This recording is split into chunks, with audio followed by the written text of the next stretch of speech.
আল্লাহ ব্যতীত অন্য কারো কাছে এমন কোনো কিছু চাওয়া যেটা দেওয়ার মতো তার ক্ষমতা নাই, তার শক্তি নাই। যেমন অনেক মানুষ আছে জিন্দা পীর, মৃত্যু পীরের দরবারে যায়, বিভিন্ন অলিয়া উলিয়ার মাজারে যায়, গিয়ে তারা সেখানে সুস্থতা কামনা করে, অসুখ ভালো করে চায়, জীবনের বরকত চায়, রোগ মুক্তি চায়, সন্তান চায়, হেদায়েত চায়। এবার বলেন এই জিনিসগুলো কি দেওয়ার ক্ষমতা তার আছে?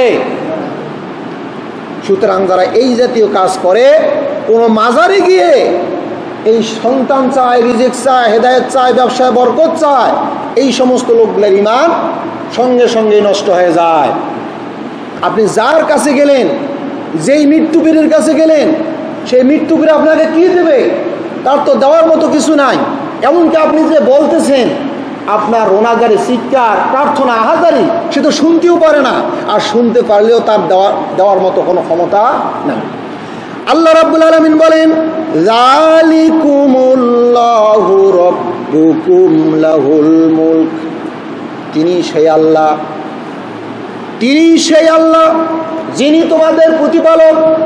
সারা বিশ্বের তাম পৃথিবীর শাসন ক্ষমতা, কর্তৃত্ব হচ্ছে তার, আধিপত্য হচ্ছে তার।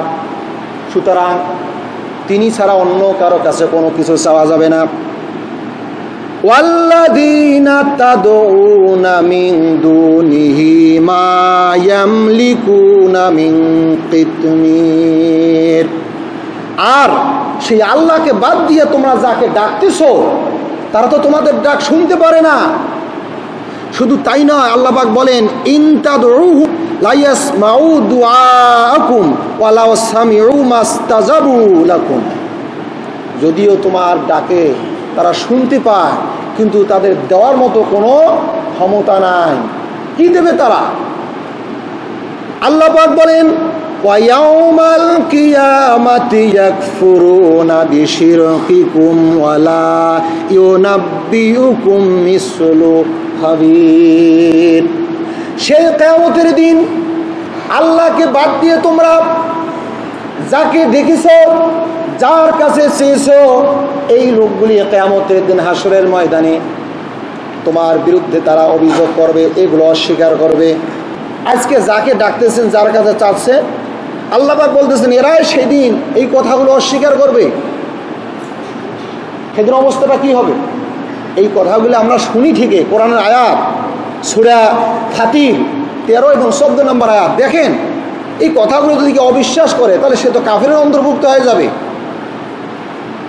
আমরা দুর্ভাগ্য, আজকে কোরআন শুনি না, কোরআন বুঝি